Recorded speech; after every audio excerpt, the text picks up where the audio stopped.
तो पिछले क्लास में हम लोगों ने जो किया था उसी को आज कंटिन्यू करके ओवर करने की कोशिश करते हैं। पिछले क्लास में हम लोग ये देखे थे कि क्या होता है वेटलैंड, आर्द्र भूमि, और आप लोग समझ गए होंगे। आज हम लोग सबसे पहले ये जो आर्द्र भूमि की हम लोग इतनी चर्चा कर रहे हैं, तो कहीं ना कहीं इसका कोई इम्पोर्टेंस होगा या महत्व होगा, इसीलिए हम इसकी चर्चा कर रहे हैं। हम मरुस्थल की चर्चा क्यों नहीं कर रहे हैं, हम पहाड़ों की चर्चा क्यों नहीं कर रहे हैं, क्यों हम वेटलैंड की चर्चा कर रहे हैं, क्यों हम प्लेन की चर्चा नहीं कर रहे हैं। तो कहीं ना कहीं ये संवेदनशील होगा। संवेदनशील होने का कारण ये भी है क्योंकि हाल ही में भारत के दो महत्वपूर्ण स्थलों को या स्थान को वेटलैंड में शामिल किया गया है। एक है गुजरात का वेटलैंड जिसका नाम है बखीरा, और दूसरा है गुजरात का खिजड़िया, और दूसरा है उत्तर प्रदेश का बखीरा। तो वर्ष 2022 में 2022 में एक तो गुजरात का खिजड़िया, याद रखना ये पीटी के लिए आपके लिए इंपॉर्टेंट है, और दूसरा उत्तर प्रदेश का बखीरा। ये दोनों वाइल्ड लाइफ सेंचुरी है, वन्य जीव अभयारण्य है। इन दोनों को अभी वेटलैंड में शामिल किया गया है वर्ष 2022 में।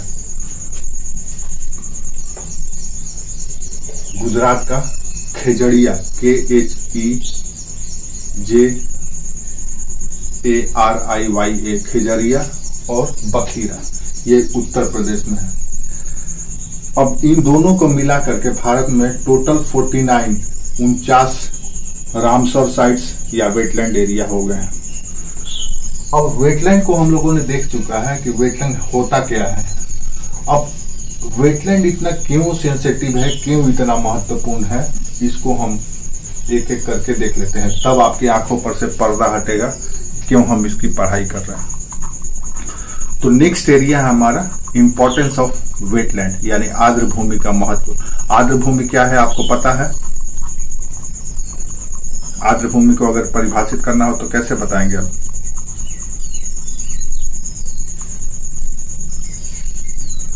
कोई बता सकता है?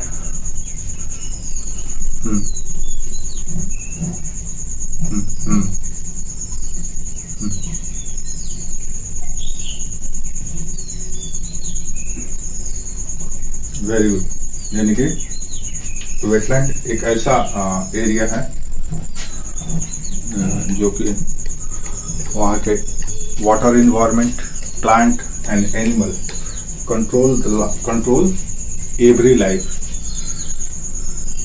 सभी जीवन को वो नियंत्रित करते हैं। और यहाँ का जो इकोसिस्टम होता है वो कैसा होता है? तो वाटर और लैंड दोनों का मिक्सचर इकोसिस्टम होता है, दोनों का मिला हुआ इकोसिस्टम वहां पे होता है। दूसरी तरफ से आप कह सकते हैं कि ये ट्रांजिट एरिया होता है, संक्रमण क्षेत्र होता है, जिसमें दोनों ही फीचर्स पाए जाते हैं। तो अब इम्पोर्टेंट क्यों है? तो आप अगर इम्पोर्टेंस या महत्व की इसकी बात करेंगे तो इसके महत्व को थोड़ा सा समझना पड़ेगा हमें। सबसे पहले तो इसको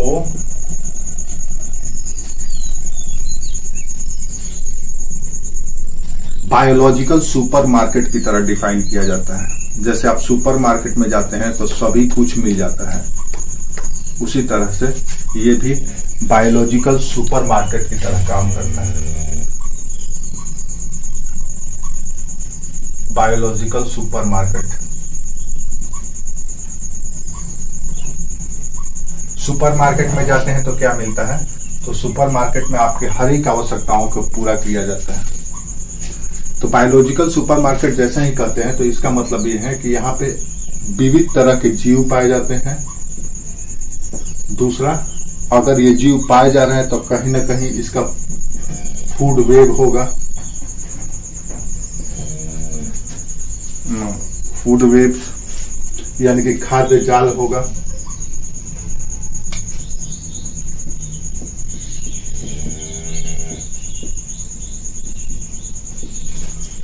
और खाद्य जाल अगर होगा तो इसका मतलब रिच इकोसिस्टम होगा, यानी कि पारिस्थितिकी रूप से संपन्न होगा।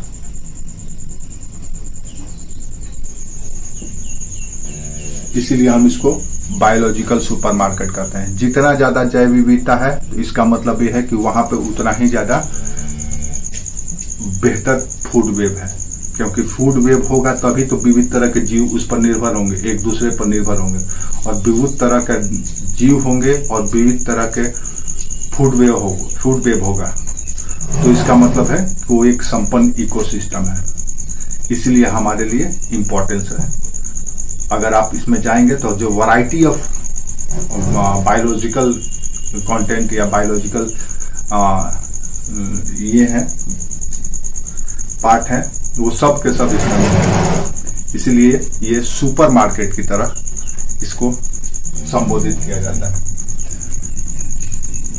जैसे आप देखेंगे तो मूंगा की चट्टान भी मिलेगी, यानी कोरल रीफ भी मिलेगा, झींगा भी मिलेगा, मछली भी मिलेगा, विभिन्न तरह के अन्य जीव मिलेंगे, और वो सब परस्पर एक दूसरे पर निर्भर होंगे। ठीक है, मैंग्रोव भी मिलेगा। तो पहला इसका इंपॉर्टेंस है, ये बायोलॉजिकल सुपरमार्केट है। दूसरा, ये किडनी ऑफ द लैंड भी कहलाता है। Kidney of the land, kidney का मतलब क्या होता है, किडनी क्या करता है, या किडनी ऑफ द लैंड का भी कहा जाता है।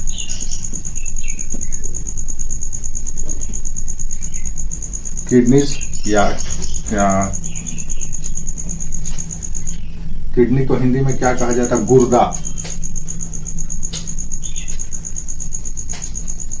किडनीज ऑफ द लैंडस्केप, हाँ गुर्दा, हिंदी में इसको गुर्दा कहा जाता है। गुर्दा का काम क्या होता है, आपके शरीर में 2 किडनी होता है, पता है ना, उसका काम क्या होता है, किडनी का फिल्टर करने का काम करता है।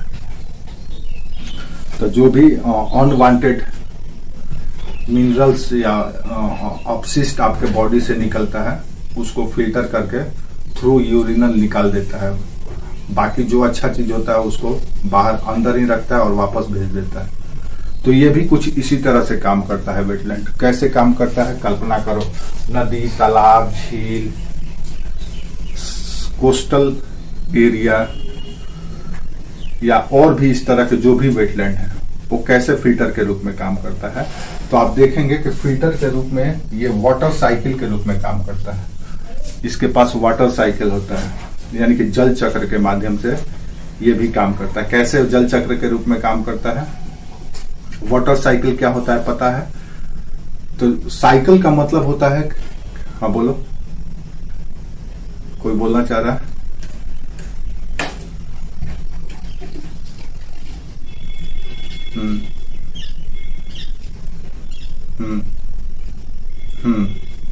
ठीक है, वेरी गुड। तो जिस तरह से जल चक्र, जिस तरह से किडनी प्यूरिफिकेशन का काम करता है, उसी तरह से वेटलैंड भी प्यूरिफिकेशन का काम करता है। और कैसे काम करता है, तो जल चक्र के माध्यम से। जल चक्र में क्या होता है, तो वाटर का जो नेचर है उसको चेंज किया जाता है। अगर लिक्विड में है तो गैस में आता है, गैस के बाद ठोस में कन्वर्ट होता है, ठोस में या सॉलिड में कन्वर्ट होता है, और सॉलिड में कन्वर्ट होने के बाद फिर से लिक्विड में वापस चले आता है धरती पे। यानी कि पहले जल का वाष्पीकरण होता है, वाष्पीकरण के बाद फिर सॉलिडिफिकेशन होता है, यानी कि ठोस रूप में, वर्षा के बूंद के रूप में या स्नो के रूप में, बादल के रूप में इकट्ठा होता है, फिर पुनः वापस चले आता है। तो जल चक्र या वाटर साइकिल में यह प्रक्रिया चलते रहता है, और इसमें वाटर का नेचर या स्वरूप बदलता है, स्थान भी बदल जाता है। एक स्थान से अगर तालाब से वेपोराइजेशन हुआ है तो या सागर से वेपोराइजेशन हुआ है, नदी से वेपोराइजेशन हुआ है, तो ये प्रक्रिया के बाद वो कहीं वर्षा के रूप में दूसरे जगह पे गिरता है, और गिर करके फिर वापस नदी में, तालाब में चले आता है। तो ये सबसे महत्वपूर्ण काम ये भी करता है। ठीक है, तो दूसरा इंपॉर्टेंस है ये। आप कल्पना करो अगर इन सब वेटलैंड को हटा दिया जाए तो कैसा स्थिति हो जाएगा। न तो जल चक्र रह पाएगा, आपका रहेगा नहीं रहेगा, न तो इतना बायोडाइवर्सिटी आपको मिल पाएगा, विविध तरह के जीव मिल पाएंगे जिस पे आप निर्भर हैं। 1 बिलियन लोगों का रोजगार है जहाँ पे 40% पूरे प्रकृति के जीव और वनस्पति पाए जाते हैं। अगर ये वेटलैंड को खत्म कर दिया जाए तो कहीं ना कहीं उनका जीवन खतरे में पड़ जाएगा। 40%, 100 में 100 तरह के अगर इस धरती पे प्रजाति है तो उसमें से 40 तरह के प्रजाति वेटलैंड में पाए जाते हैं। तो कितना सेंसिटिव है आप इसे समझ सकते हैं।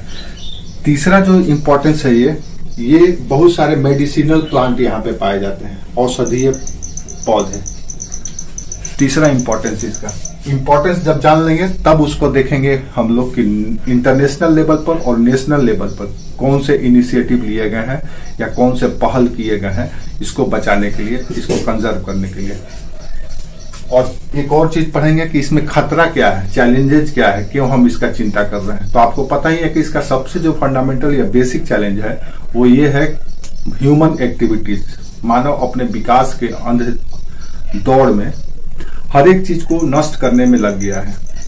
उसको बस तुरंत इमीडिएट बेनिफिट चाहिए, अपने फेवर में करने के लिए वो कुछ भी कर सकता है। जैसे आज हम विकास जो कर रहे हैं वो क्या कर रहे हैं, विकास का प्रकृति का अधिक से अधिक दोहन कर रहे हैं बेतरतीब तरीके से। हम ये नहीं सोच रहे हैं कि अगर हम वन को काट रहे हैं, अगर हम पहाड़ को तोड़ रहे हैं, अगर हम वाटर बॉडी को या जल राशि को खत्म कर रहे हैं तो कहीं ना कहीं इसका खामियाजा हमको भुगतना पड़ रहा है। वो किस रूप में खामियाजा हमको भुगतने को पड़ रहा है, तो ग्लोबल वार्मिंग और क्लाइमेट चेंज के रूप में। और ग्लोबल वार्मिंग और क्लाइमेट चेंज की वजह से पूरे इकोसिस्टम ही, चाहे वो सतह का हो, जल का हो, वायु का हो, मानव का हो, जीव का हो, सबका इकोसिस्टम डिस्टर्ब हो रहा है, जिससे कई तरह की बीमारी, कई तरह के समस्याएं हमारे सामने पैदा हो रही है, जिसको लेकर के विश्व समुदाय, वर्ल्ड कम्युनिटी चिंतित है। अगर हम इसको नहीं करेंगे तो आने वाले समय में हो सकता है मानव के लिए ये धरती रहने लायक नहीं रह जाए और छोड़ करके उसे भागना पड़े। इसलिए हमें सचेत हो जाना है। और हर साल हम वर्ल्ड इंटरनेशनल कॉन्फ्रेंस करते रहते हैं, COP, जिसको हम लोग अलग से पढ़ेंगे। तो हम आगे इसमें ये बात कर रहे हैं। तीसरा जो फैक्टर है या तीसरा महत्व है, यहाँ पे बहुत सारे मेडिसिनल प्लांट या औषधीय पौधे भी पाए जाते हैं। अब औषधीय पौधे, आपको पता है कि जितने भी दवाएं बनाई जाती है, चाहे वो एलोपैथिक हो, होम्योपैथिक हो या आयुर्वेदा हो, किसी भी तरह का जो भी मेडिसिन बनाए जाते हैं, उसका जो फंडामेंटल इंग्रेडिएंट्स होते हैं वो कहीं ना कहीं नेचर से ही लिए जाते हैं। आप खुद सोचो, कोई भी ऐसा चीज है जिसे मानव ने बनाया है, पता चलेगा नहीं। मानव ने सिर्फ और सिर्फ उसका स्टेज या फॉर्म को चेंज किया है। अगर हम कहें सल्फ्यूरिक अम्ल या सल्फ्यूरिक एसिड, तो क्या सल्फ्यूरिक एसिड को मानव ने स्वयं रचना किया है, स्वयं क्रिएट किया है? पता चलेगा कि नहीं। वो भी प्रकृति से ही लिया है। एसिड है तो कहीं ना कहीं से नींबू से या खट्टा चीजों से ही लिया होगा, लेकर के उसके फॉर्म को चेंज करके उसको प्रिजर्व करके एक अलग स्टेज में पहुंचाया होगा। चाहे वो किसी भी तरह एलोपैथिक दवाएं हो या आयुर्वेदिक दवाएं हो या होम्यो, कहीं ना कहीं सब के सब नेचर से ही लिए गए। और इस वेटलैंड एरिया से कई विविध तरह के औषधीय वनस्पति पाए जाते हैं, जिसको लेकर के आज विज्ञान जगत निरंतर शोध करता है और उससे दवाएं तैयार करता है। आपको पता है सबसे ज्यादा जो विषैले या सबसे ज्यादा जो इफेक्टिव जो मेडिसिन होता है वो जहर से बनाया जाता है। सांप के जहर, बिच्छू के जहर, इन सब के जहरों से बनाया जाता है। आप सोचो अगर वही सब खत्म हो जाएंगे तो हमारा दवा कैसे बनेगा, है कि नहीं? कोई ऐसी दवा नहीं है जिसमें एंटीबॉडी का अगर यूज किया गया हो और उसमें हल्दी का, तुलसी का, इन सबों का इस्तेमाल न किया गया हो। इस तरह से असंख्य प्लांट है और असंख्य वनस्पति है जिसका उपयोग मेडिसिनल किया जाता है, और इसमें से कई मेडिसिनल प्लांट आपको वेटलैंड में मिल जाते हैं। इसलिए ये आपके लिए जरूरी है या इंपॉर्टेंट है। समझ में आया?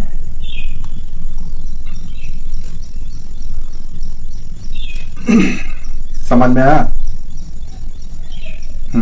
नेक्स्ट इसका इंपॉर्टेंस है। हम पहले इंपॉर्टेंस देख लेते हैं। ये आपसे डायरेक्ट मेंस में सवाल पूछा जा सकता है कि आर्द्र भूमि क्या है, विश्व में बढ़ते आर्द्र भूमि के खतरे पर किए गए प्रयासों का वर्णन करें, या फिर आर्द्र भूमि मानव जीवन के लिए क्यों महत्वपूर्ण है, बताइए। तो इंपॉर्टेंस की जब बात करेंगे तो आपको ये सारे इंपॉर्टेंस गिनाने पड़ेंगे। या आप में से यही कह सकता है कि इनमें से कौन सा आर्द्र भूमि से सुसंगत नहीं है या आर्द्र भूमि से संबंधित नहीं है, या आर्द्र भूमि को और किन नामों से जाना जाता है, या आप समझ सकते हैं कि किस किस तरह के कुछ भी सवाल आपसे पूछे जा सकते हैं। और इस बार तो जरूर ही पूछा जाएगा क्योंकि नया 2 रामसर साइट भारत का खेजरिया और बखीरा को शामिल किया गया है। कुल मिलाकर के 49 हो गए हैं। हम लोग देखेंगे इसके बाद कि भारत में कौन कौन से इंपॉर्टेंट रामसर साइट है। और साइट का नाम भी पूछा जाता है कि इनमें से कौन सा आर्द्र भूमि स्थल नहीं है। अब आपको लिस्ट पता होना चाहिए कि ये, या आपसे पूछा जा सकता है कि इन भारत के कौन से राज्य में एक भी आर्द्र भूमि डिक्लेयर नहीं किया गया वेटलैंड। अब याद रखिए कि ऐसा नहीं है कि सभी जल राशि को, वाटर बॉडी को आर्द्र लैंड में का ये कर दिया जाता है। नहीं, जहां पे बायोडायवर्सिटी हो, रिच बायोडायवर्सिटी हो, और जहां पे रिच इकोसिस्टम हो, उसी को हम लोग वेटलैंड में शामिल करते हैं। ऐसा नहीं है कि किसी भी एरिया को या किसी भी नदी को या किसी भी तालाब को हम वेटलैंड में शामिल कर लेते हैं। नहीं, जो इस मामले में रिच हो। तो नेक्स्ट इसका जो इंपॉर्टेंट है वो है पर्यावरण संरक्षण में इन्वायरमेंटल प्रोटेक्शन या पर्यावरण संरक्षण में। अब ये पर्यावरण संरक्षण कैसे करता है? आपसे अगर हम कहें कि ये पर्यावरण संरक्षण भी करता है, कैसे करता है?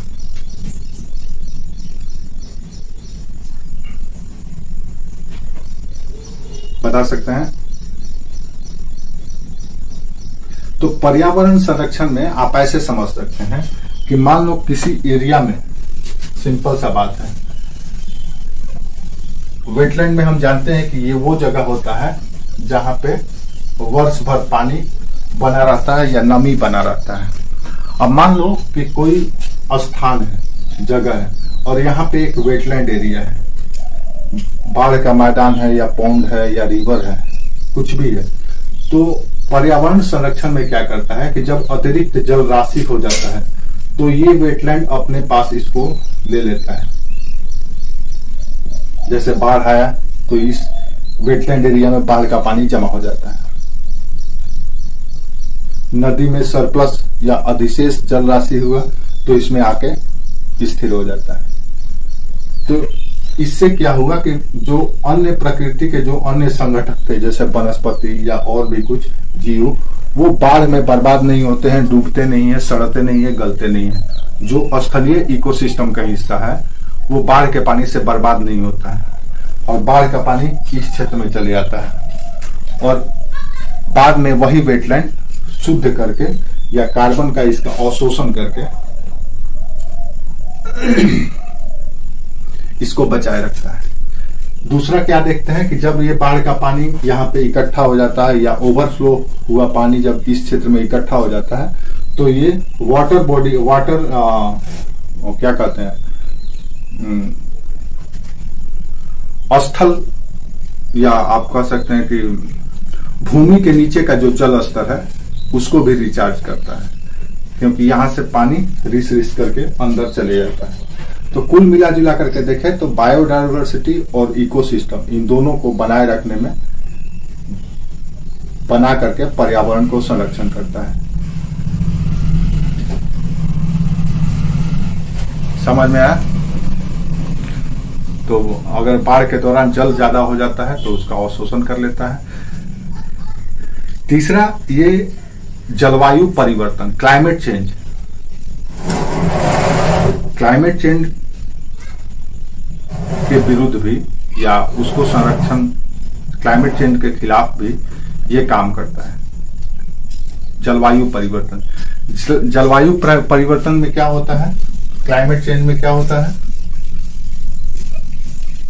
मोटा मोटी बता सकते हैं आप लोग? जलवायु परिवर्तन क्या होता है और जलवायु परिवर्तन को ये कैसे कंट्रोल करता होगा?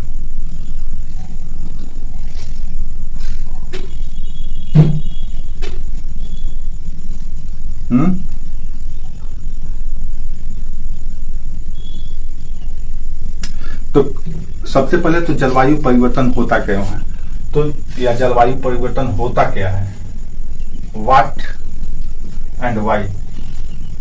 क्लाइमेट चेंज की अगर हम बात करें तो क्लाइमेट चेंज में क्या होता है, क्या होता है क्लाइमेट में?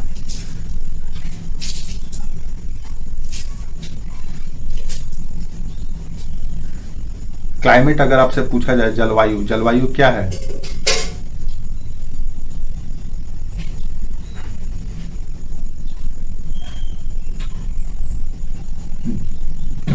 जलवायु अलग है, मौसम अलग।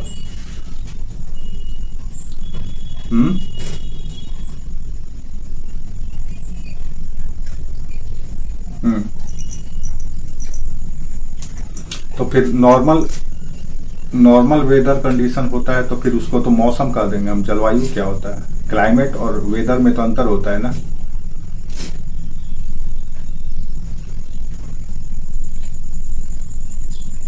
नहीं पता? तो जलवायु बेसिकली जल, वाटर, ताप, वायु, इसका संगठन होता है। और जलवायु एक दिन का नहीं होता है बल्कि महीनों का होता है, और मौसम एक दिन, हफ्ते दिन, 10 दिनों का होता है। लेकिन जलवायु लॉन्ग टर्म प्रोसेस होता है, वर्षों से बना हुआ होता है। तो कहीं ना कहीं जलवायु में, इन संगठनों में जहां असंतुलन हुआ, इनबैलेंस हुआ, तो जलवायु आपका डिस्टर्ब हो जाता है। जलवायु आपका डिस्टर्ब हो गया तो मौसम भी डिस्टर्ब हो जाएगा। तो जलवायु, और जब ये इसका संगठन में चेंज हो जाता है, तापमान ज्यादा बढ़ गया सपोज कर लो, हम सबसे ज्यादा रिस्पॉन्सिबल ये है कि ये इसको और इसको दोनों को डिस्टर्ब कर रहे हैं। ह्यूमन एक्टिविटीज के वजह से या मैन मेड एक्टिविटीज के वजह से हम धरती के तापमान को निरंतर बढ़ा रहे हैं, जैसे इंडस्ट्रियलाइजेशन, डिफॉरेस्टेशन, ट्रांसपोर्टेशन, माइनिंग, इन सबों के वजह से धरती के तापमान को बढ़ा रहे हैं। धरती के तापमान को हम मान लो 1 डिग्री या 2 डिग्री भी बढ़ा दिए तो कहीं ना कहीं ये कॉम्बिनेशन हमारा इनबैलेंस हो जाता है, असंतुलित हो जाता है, हो जाता होगा। ये इकोसिस्टम हमारा डिस्टर्ब हो जाता है, इनबैलेंस हो जाता है। और जैसे इनबैलेंस हो जाएगा तो फिर हमारा मौसम पर भी उसका असर पड़ जाएगा। बारिश होना चाहिए जून जुलाई में, तो पता चलता है कि जून जुलाई में बारिश ही नहीं हुआ, अक्टूबर, सितंबर, अक्टूबर में शुरू होगा। या होना चाहिए प्री मानसून की स्थिति मई, अप्रैल, मई में शुरू होना चाहिए, तो पता चला मार्च में शुरू हो गया। तो जलवायु परिवर्तन ये होता है, और इसके वजह से क्या होगा, तो हमारा मौसम पर असर पड़ेगा। हमारे जो डे टू डे लाइफ का प्रैक्टिसेस है, हर दिन का दिनानुदिन जो प्रयास है या जो कुछ भी हम करते हैं, उस पर भी प्रभाव पड़ने लगेगा। इसलिए हमको वेदर दरअसल क्या है कि वेदर शॉर्ट टर्म क्लाइमेट को रिप्रेजेंट करता है, और वेदर स्थानीय कारकों से भी प्रभावित होता है, लोकल फैक्टर से भी इन्फ्लुएंस होता है। हम लोग अलग से पढ़ेंगे वेदर और क्लाइमेट, वो एक अलग एरिया है, उसको थोड़ा सा और बारीकी से हम आपको समझा पाएंगे। लेकिन अभी बस इतना समझ लीजिए कि जलवायु ये है, जलवायु एक ब्रॉड कॉन्सेप्ट है, तो वेदर एक लोकल या स्थानीय कॉन्सेप्ट है। तो जलवायु परिवर्तन होने से वेदर भी आपका चेंज हो जाता है। होना चाहिए, अगर देखें तो नवंबर दिसंबर में ठंडा होना चाहिए, तो पता चला या टेम्परेचर 10 डिग्री 15 डिग्री पर आना चाहिए अगर प्लेनी एरिया में, तो पता चला कि उस समय यहाँ का वेदर 25 डिग्री है टेम्परेचर, वातावरण में ह्यूमिडिटी है। तो ये कहीं ना कहीं मौसम पे असर डालता है। क्यों? क्योंकि क्लाइमेट चेंज, आज सोचो क्लाइमेट चेंज होने की वजह से ही तो जो हमारा मानसून है, जो हमारा एनुअल या टेम्परेचर है, वो जो रेनफॉल पैटर्न है, वो सब के सब चेंज हो गया है। और जैसे ही ये डिस्टर्ब होगा, ये नुकसान हार्मफुल होगा या नुकसानदायक होगा, या ये डिस्टर्ब या ये विचलित हुआ, तो पूरा सिस्टम ही विचलित हो जाएगा, पूरा इकोसिस्टम ही पृथ्वी का गड़बड़ाने लगेगा। जहां जहां जो इंडिपेंडेंट या इंडिविजुअल या पर्टिकुलर कोई भी इकोसिस्टम है, वो डिस्टर्ब हो जाएगा, क्योंकि सब तो जलवायु पर ही निर्भर है। और जलवायु का जो मेन संगठक है, ये अगर डिस्टर्ब हो गया, जैसे परिवार का मुखिया है, परिवार का मुखिया अगर जो कमाने वाला है, परिवार को चलाने वाला है, सभी के समस्याओं का निदान करने वाला है, अगर वही परेशान हो गया, वही पीड़ित हो गया किसी चीज से, तो पूरा परिवार डिस्टर्ब हो जाएगा। उसीलिए अगर जलवायु डिस्टर्ब हो गया तो मौसम डिस्टर्ब हो जाएगा, मौसम डिस्टर्ब हो गया तो इकोसिस्टम डिस्टर्ब हो जाएगा, इकोसिस्टम डिस्टर्ब हो गया तो उस इकोसिस्टम के जितने भी संगठक है, अव्यय हैं, वो सब के सब डिस्टर्ब हो जाएंगे। और फिर अफरा तफरी मच जाएगा, इम्बैलेंस हो जाएगा, असंतुलन हो जाएगा। तो ये वेटलैंड जलवायु परिवर्तन को नियंत्रित करता है। कैसे नियंत्रित करता है? तो अच्छा, दूसरी बात यह है कि जलवायु परिवर्तन या होता क्यों है। तो जलवायु परिवर्तन के लिए सबसे महत्वपूर्ण कारक है green house gases. Green house gas, ऐसी गैसेज जो वातावरण में जाकर के जो वायु का संगठन है उसमें शामिल हो जाता है और वहां पर एयर कंपोजिशन को छेड़छाड़ कर देता है। और जो हमारा प्रकृति ने सतह से ऊपर जो वायु का जो एक जाल बना करके रखा हुआ है, वो जाल कहीं ना कहीं डिस्टर्ब हो जाता है और ग्रीन हाउस गैस से हमारे पृथ्वी पर इफेक्ट डालने लगती है। होता क्या है कि आप अगर इसको समझना चाहते हैं ग्रीन हाउस इफेक्ट को, और ग्रीन हाउस इफेक्ट से होता है क्लाइमेट चेंज। तो ग्रीन हाउस इफेक्ट में हम क्या देखते हैं कि धरातल से ऊपर में वायु का जो संगठन है या वायु का जो संजाल बना हुआ है, इस तरह से अगर आप देखें तो इसमें कार्बन, नाइट्रोजन, ऑक्सीजन, इस तरह से और अन्य ऑर्गन गैस है, तो इनका एक संगठन बना हुआ है। Very good. हाँ, तो इनका एक संगठन बना हुआ है। Very good. हाँ, वो ग्रीन हाउस गैसेज हैं जो आप बोल रहे हैं, कार्बन मोनोऑक्साइड, मीथेन, ये सब जो गैसें हैं, या नाइट्रस ऑक्साइड, ये सारे के सारे ग्रीन हाउस गैसेज हैं। और भी कई तरह के हैं, कार्बन के कई अपरूप हैं, नाइट्रोजन के कई अपरूप हैं जो ग्रीन हाउस गैस के रूप में काम करते हैं, हाइड्रोजन गैसेज हैं। तो ये मान लीजिए कार्बन, नाइट्रोजन, ऑक्सीजन और हीलियम या रेडॉन या और भी जितने भी गैसेज हैं जो वायुमंडल में हैं, तो इनका एक संतुलन बना हुआ है, इनका एक बैलेंस कंपोजिशन है। हाँ, ओजोन लेयर अलग चीज है। तो इनका एक, हम वायुमंडल की अगर बात करें तो ओजोन लेयर ऊपर का परत है। ओजोन लेयर 50 किलोमीटर के ऊपर में पाया जाता है, यहाँ पर पाया जाता है, 50 किलोमीटर के हाइट पे पाया जाता है। उससे नीचे का जो ये है, अब ये होता क्या है कि हमारा जो इस तरह का कंपोजिशन है, संगठन है, इसमें क्या होता है कि हमारा सूर्य से आने वाला जो लॉन्ग वेव है, शॉर्ट वेव है, वो धरती पे पहुंचता है। किसके माध्यम से, किसको चीरते हुए, तो वायुमंडल को क्रॉस करते हुए धरती पे आता है और यहां से रिफ्लेक्ट होकर के या परावर्तित होकर के लॉन्ग वेव के रूप में वापस स्पेस में चले जाता है। हालांकि सारी एनर्जी स्पेस में नहीं जाती है, कुछ एनर्जी सतह पर भी एब्जॉर्ब कर लिया जाता है, जैसे मैदान के द्वारा, सागर के द्वारा, घास के द्वारा, वनस्पति के द्वारा, जीवों के द्वारा एब्जॉर्ब कर लिया जाता है, अवशोषित कर लिया जाता है, जिसको एल्बिडो कहा जाता है। लेकिन बाकी जो ऊर्जा है, आप कह सकते हैं कि सौर ऊर्जा, या आप कह सकते हैं कि हीट, सोलर हीट, सूर्य तप, वो कुछ मात्रा वापस चले जाता है। तो यहाँ पे जो वायुमंडल का कंपोजिशन है, कंपोजिशन ऑफ एयर है, वो क्या करता है कि कुछ सोलर हीट को, सोलर एनर्जी को अपने में एब्जॉर्ब कर लेता है और बाकी को रिलीज कर देता है, छोड़ देता है। तो इससे क्या होता है कि धरती का तापमान एक नियंत्रित मात्रा में या पर्यावरण अनुकूल, मानव अनुकूल बना रहता है। सोचो, कल्पना करो कि अगर सोलर हीट या सोलर एनर्जी, सूर्य का तापमान या सूर्य की ऊर्जा दिन में या कभी भी आए और यहां से रिफ्लेक्ट होकर के अगर पूरा वापस चले जाए, तो पृथ्वी की क्या स्थिति होगी। पता चलेगा कि दिन में तापमान 50 डिग्री है और रात होते ही -15 डिग्री पे पहुंच गया। हो जाएगा कि नहीं हो जाएगा।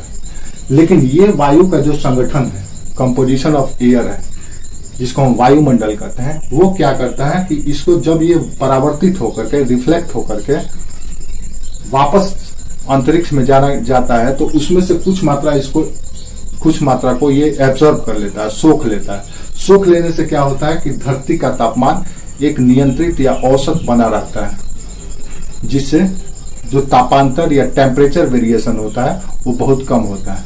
आप देखेंगे कि डेजर्ट एरिया में टेम्परेचर वेरिएशन बहुत ज्यादा होता है, दिन में जबरदस्त गर्मी और रात को जबरदस्त ठंडा।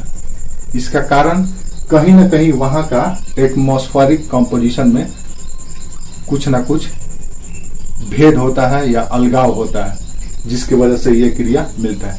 तो ग्रीन हाउस यही ये कॉन्सेप्ट है कि इन हवाओं के संगठक या कंपोजिशन के वजह से या वायुमंडल के वजह से जो हमारा सोलर हीट और सोलर एनर्जी है, उसका एक विशेष मात्रा ये यहाँ पे सोख लेता है, जिससे पृथ्वी का तापमान एक नियंत्रित मात्रा में रहता है। ग्रीन हाउस में हम क्या करते हैं, ग्रीन हाउस एक तरह से ये है मानव द्वारा किया गया नियंत्रित प्रयोग है, पर्यावरणीय प्रयोग है। ग्रीन हाउस में हम क्या करते हैं कि मान लो कोई वनस्पति है हम लगाए हैं, अब इसको टेम्परेचर चाहिए स्टैंडर्ड 20 डिग्री।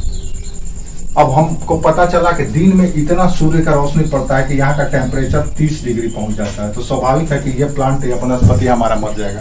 तो इसके लिए हम क्या करते हैं कि हर एक ग्लास में से इसको कवर कर देते हैं, एक हाउस बना देते हैं, जिसमें सूर्य की रोशनी नियंत्रित मात्रा में या सूर्य तप नियंत्रित मात्रा में यहाँ पे आता है और नियंत्रित मात्रा में यहाँ से चले जाता है। इसी को हम ग्रीन हाउस कहते हैं।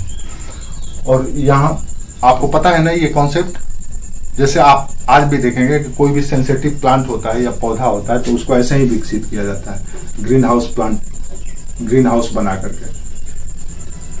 तो यानी कि ये वो गैसें हैं जो तापमान को बनाए रखते हैं। अगर ये लेयर नहीं हो तो आपके जो गैसेज हैं, जो carbon dioxide, carbon monoxide, nitrous oxide, इस तरह के मीथेन, इस तरह के गैसेज जो हर दिन हम लोग रिलीज करते हैं, वो कहीं ना कहीं जा करके यहाँ पे अवशोषित हो जाता है।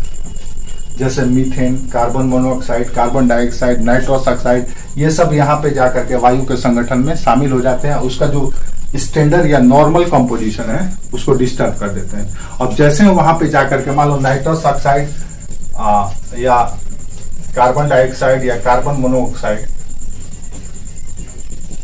अगर यहाँ पे अत्यधिक हो गया,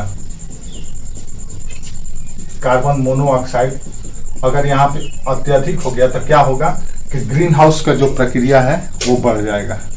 अब यहां से जो लॉन्ग वेव के रूप में एनर्जी जा रहा है उन सबों को सोख लेगा, वो वापस ऊपर जाने ही नहीं देगा।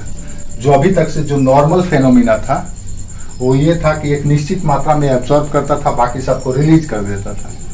अब ये क्या करेगा कि इधर से शॉर्ट वेव तो आने दे रहा है, सूर्य तप या सोलर हीट या सोलर एनर्जी को तो आने दे रहा है, लेकिन वापस जाते समय इनको पूरा एब्जॉर्ब कर ले रहा है।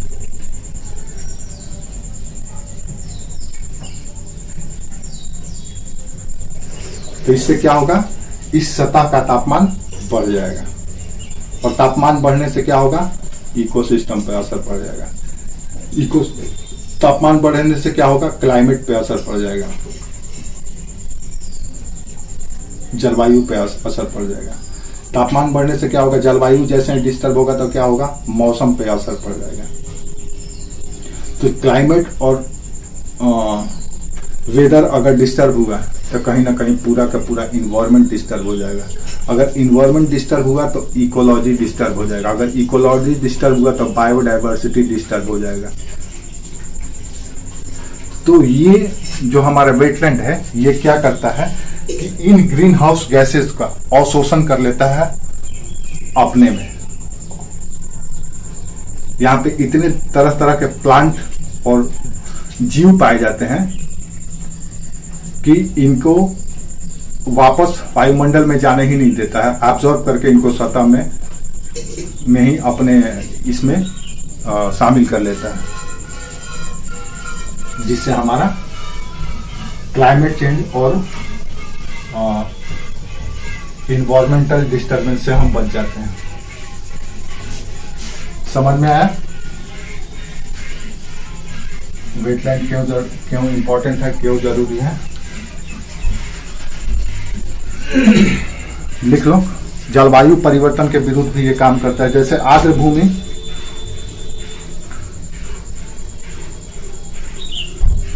ग्रीन हाउस गैसेस के उत्सर्जन को कम करता है, ग्रीन हाउस गैसेस के उत्सर्जन को कम करता है,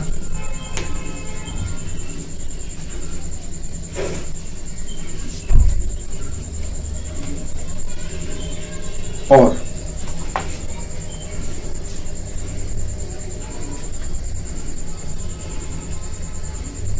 वातावरण से कार्बन डाइऑक्साइड को सोख करके या एकत्र करके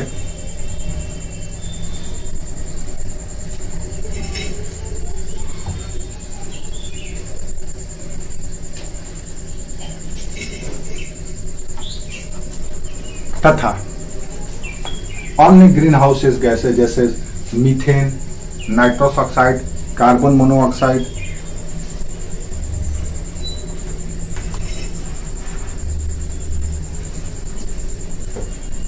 को कम से कम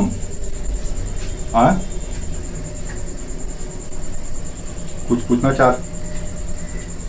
अन्य ग्रीन हाउस गैसेस जैसे मीथेन, CH4 मीथेन का, और ये है CH4, nitrous oxide N2O, nitrous oxide, carbon dioxide CO2, इन सबों को स्थिर करता है, या उनका जो रिलीज होता है, वो जो रिलीज होते हैं उनको कम से कम रिलीज करने देता है वेटलैंड। या तो उनको एब्जॉर्ब करता है, और दूसरा जो रिलीज करते हैं वो उनको भी रिलीज कम करने देता है। ऐसा एक इन्वायरमेंट या ये बना करके रखता है वेटलैंड। वेटलैंड में आपको इन सबों का सांद्रता, या आप कह सकते हैं कि रिलीज, उत्सर्जन आपका ये उत्सर्जन बहुत कम होता है। अगर होता भी है तो उसको वो ऑब्जर्व करके स्थिर कर देता है।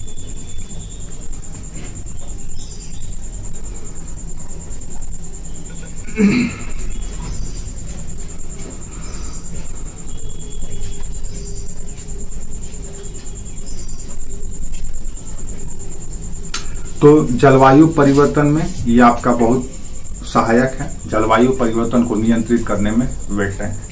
इसी तरह से वेटलैंड में एक विशेष भूमि होता है पीटलैंड। वेटलैंड का ही एक प्रकार है, आर्द्र भूमि का ही एक प्रकार है पीटलैंड। दरअसल पीटलैंड दरअसल एक विशेष प्रकार का मिट्टी का आर्द्र भूमि होता है। पीट एक मिट्टी होता है, सॉइल होता है, उसी भूमि पर जब आर्द्रता होती है तो उसको हम पीटलैंड कहते हैं। यानी कि पीटलैंड एक विशेष प्रकार की आर्द्र भूमि है जो पीट मिट्टी से बना होता है। तो वेटलैंड में एक प्रकार का पीटलैंड एरिया जो है वो भी आपके लिए बहुत ही महत्वपूर्ण है, क्योंकि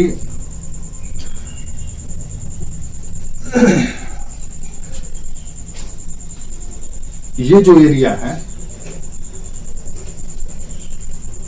पीटलैंड में जो वनस्पति और जो जीव पाए जाते हैं वो सामान्य वनों की तुलना में 2 गुना कार्बन का अवशोषण करते हैं। जैसे वनस्पति क्या करता है, कार्बन का अवशोषण करता है, कार्बन को लेता है, ऑक्सीजन को छोड़ता है। आपको ये पता ही है, प्लांट यही करता है ना।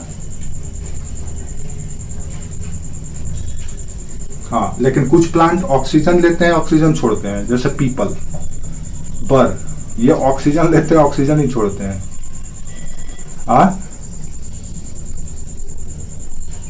तुलसी, हाँ, ये सब जिसकी हम पूजा करते हैं, आप देखेंगे कि हिंदू धर्म में इन वनस्पतियों का पूजा किया जाता है। तो लोग मजाक उड़ाते हैं कि अरे लोग तो पेड़ पूजते हैं।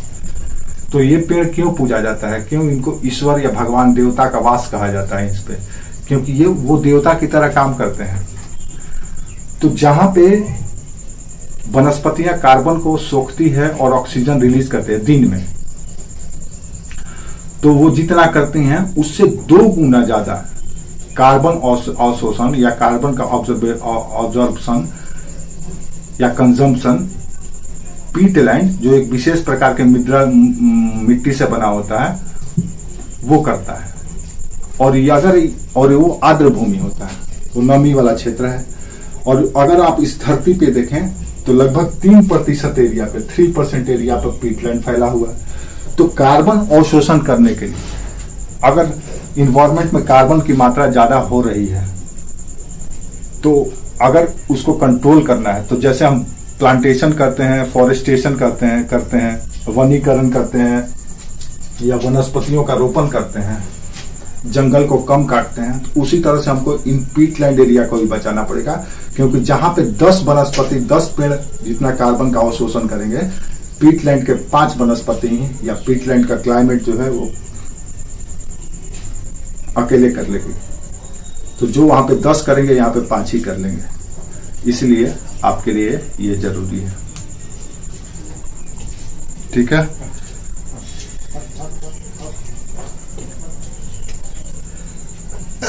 और इंपॉर्टेंस क्या है वेटलैंड का? तो वेटलैंड का इसलिए भी इंपॉर्टेंट है क्योंकि दुनिया में जितना मछली का उत्पादन होता है,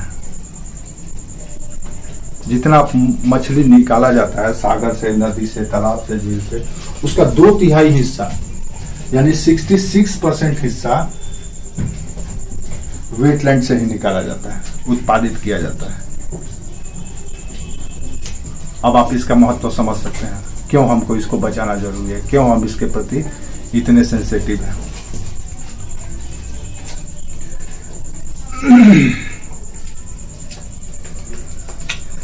दूसरा नेक्स्ट इंपॉर्टेंट ये है कि ये वाटर शेड या जल संचयन में भी महत्वपूर्ण रोल प्ले करता है। नेक्स्ट इंपॉर्टेंस, ये जल संचयन, भू जल संचयन में कैसे करता होगा?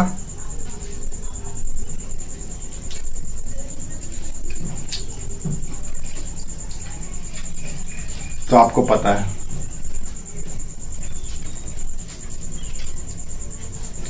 नेक्स्ट इसका इंपॉर्टेंस अगर देखें हम तो बाढ़ से जो कटाव होता है उसको भी ये रोकता है। वेटलैंड बाढ़ से होने वाले कटाव को भी रोकता है। रोकता होगा, आपको ऐसा लगता है?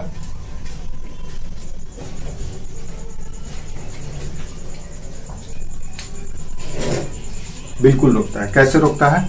तो मान लो वर्षा का जल है या सतह पे बहने वाला जल है, वो जल जब या अत्यधिक वर्षा होने की वजह से जब बाढ़ आ जाता है तो वो जल राशि जैसे जैसे आगे बढ़ता जाएगा या फैलता जाएगा सतह को काटते हुए चलता है।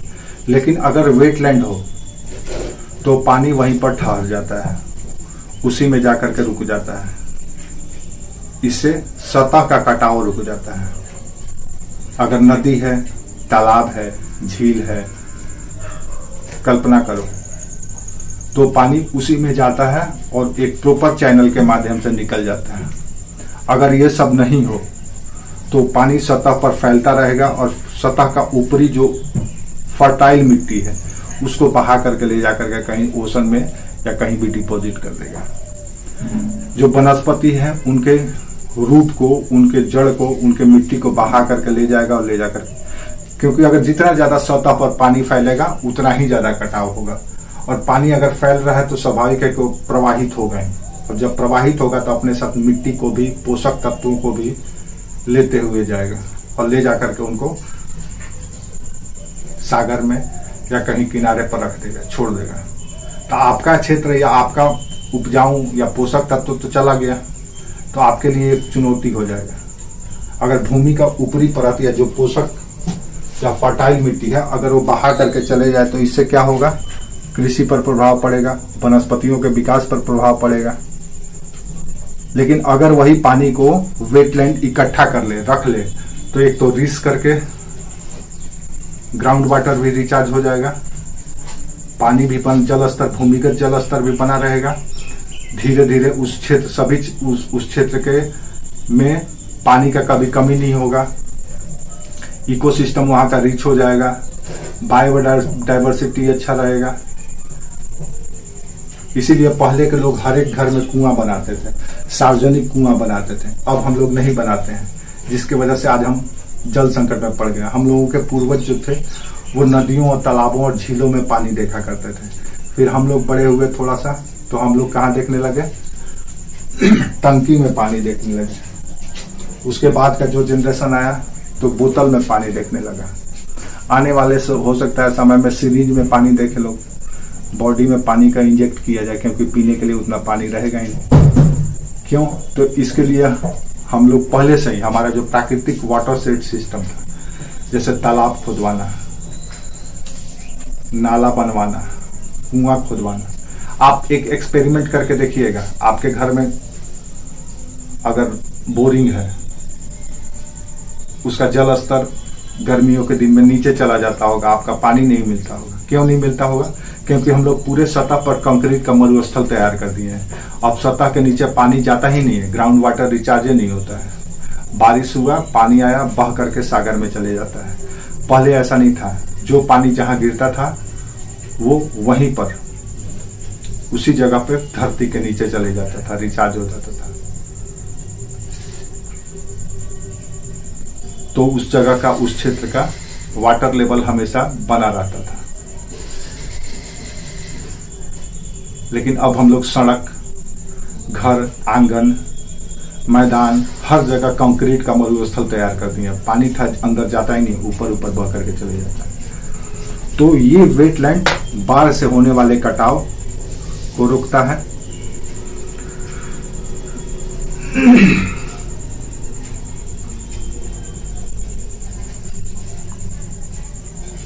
ठीक है, इसके औद्योगिक लाभ भी है।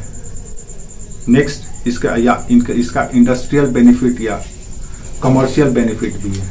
क्या है? तो यहाँ पे कई तरह के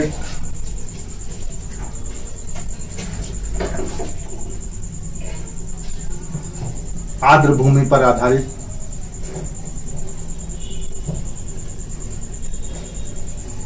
उद्योगों का विकास होता है। जैसे सजावट का सामान हुआ, सी फूड हुआ या मछली हुआ, मैंग्रोव की चट्टानें हुई,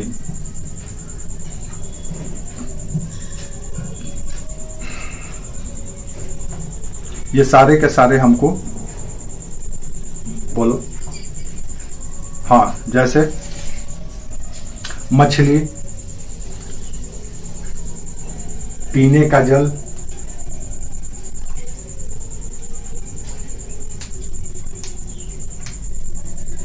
सजावट की सामान, सी फूड, समुद्री खाद्य या समुद्री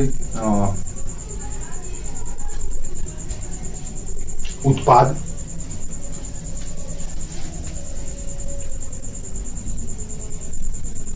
औषधि, मेडिसिनल, इन सबों पर जो बेस्ड इंडस्ट्री है वो इसी वेटलैंड पर है। और याद रखिए, इस धरती पे लगभग 1 बिलियन लोग, यानी कि 100 करोड़ लोग, 1 बिलियन लोग, 1 बिलियन, 1 करोड़, 100 करोड़ लोग वेटलैंड पे आधारित हैं अपने जीविका के लिए।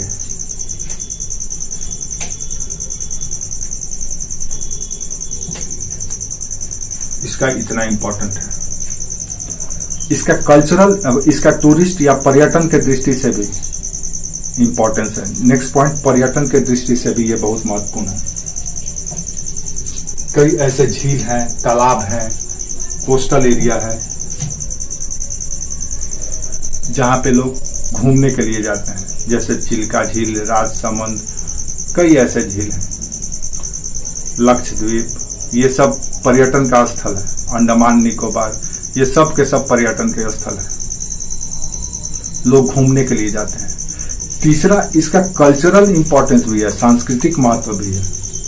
जैसे आप देखेंगे कि हमारे यहाँ जो ये वेटलैंड एरिया है, जैसे तालाब, झील या नदी में छठ पर्व का आयोजन हम लोग करते हैं ना। अगर ये सब चीज नहीं रहे तो हमारे लिए थोड़ा सा दिक्कत हो जाता है।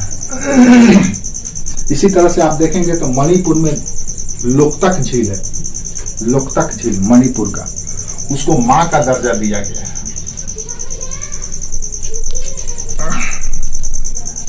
लोकतक झील को मणिपुर के लोग ईमा या मां कहते हैं,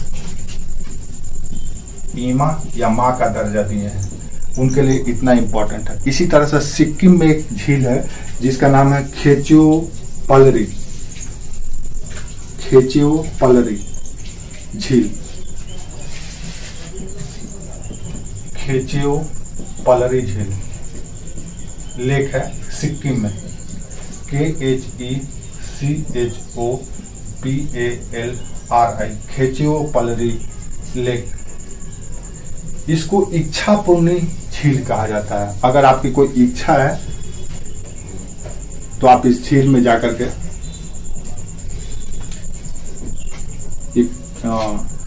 खेचियो पलरी लेक में मांग सकते हैं, झील में। तो इसका कहीं ना कहीं कल्चरल इंपॉर्टेंस भी है, इसीलिए हमको इसको बचाना है। कई ऐसे वेटलैंड एरिया हैं जो प्रवासी पक्षियों के लिए भी, अगर उसको खत्म कर दिया जाए, जैसे सांभर झील, तो प्रवासी पक्षियों के लिए भी ये महत्वपूर्ण है, जो उनके ठहराव स्थल या विश्राम स्थल के रूप में काम करते हैं। आप देखेंगे कि साइबेरियाई पक्षी आती है भारत में, इन वेटलैंड एरिया में एक समय पे। अगर वो खत्म कर दिया जाए तो साइबेरिया से आने वाली पक्षियां नहीं आएंगी, यहाँ पे आकर के अपना प्रजनन करती हैं, अपने जनरेशन को, उनके लिए फेवरेबल क्लाइमेट यहाँ पे मिलता है। उतने दूर से 1000 किलोमीटर दूर से चल करके आती है। अगर वो खत्म कर दिया जाए तो फिर उनका भी जनरेशन खत्म हो जाएगा। तो कुल मिला जुला करके आप समझ सकते हैं कि इकोनॉमिकल, कल्चरल, इन्वायरमेंटली, हर एक दृष्टि से वेटलैंड इंपॉर्टेंट है या महत्वपूर्ण है। अब कल हम लोग, आज आप लोग का टाइम हो गया है 7:15 हो गया है, कल हम लोग इसको देखेंगे कि वर्ल्ड लेवल पर या इंटरनेशनल लेवल पे क्या क्या इसको रोकने, इसको प्रोटेक्ट करने के लिए, कंजर्व करने के लिए प्रयास किया गया है। तो हमने पिछले क्लास में देखा था कि इसके लिए रामसर कन्वेंशन हुआ था। ईरान के एक शहर है रामसर, जो कैस्पियन सागर के तट पर बसा हुआ है। वहीं पर 1971 में पहली बार जलवायु विशेषज्ञों ने, क्लाइमेटिक एक्सपर्ट ने इसको लेकर के चिंता व्यक्त किया कि भाई हमको इस वेटलैंड एरिया को कंजर्व करना है, प्रोटेक्ट करना है, प्रिजर्व करना है, नहीं तो ये अगर खत्म हो जाएंगे तो बहुत कुछ डिस्टर्ब हो जाएगा। आप देखेंगे कि इकोनॉमी में एक नया टर्म या एक नया इकोनॉमिक कॉन्सेप्ट को तरजीह या महत्व दिया जा रहा है, जिसको ब्लू इकोनॉमी कहा जाता है। तो ब्लू इकोनॉमी कहीं ना कहीं वेटलैंड, ब्लू इकोनॉमी से कहीं ना कहीं वेटलैंड भी जुड़ा हुआ है, जो हम लोग बाद में करेंगे। तो वर्ल्ड लेवल पे क्या हुआ, भारत के द्वारा क्या क्या इनिशिएटिव लिया गया है, और उसके बाद भारत के कुछ महत्वपूर्ण या मेजर वेटलैंड साइट को देखेंगे। कल कोशिश करेंगे इसको हम लोग ओवर करने, बहुत जरूरी है। और प्लस ये कैसे डिस्ट्रॉय हो रहा है या कैसे खत्म हो रहा है, कौन कौन से कारक हैं, तो ये सारा एस्पेक्ट जब आप देख लेंगे तो ये वेटलैंड का चैप्टर, वेटलैंड फिर आएगा जब इकोलॉजी और इन्वायरमेंट हम लोग पढ़ेंगे, उसमें भी आएगा। लेकिन उधर फिर हम लोग इतना गहराई से नहीं समझेंगे, क्योंकि यहाँ पे हम ऑलरेडी समझ चुके हैं। ठीक है,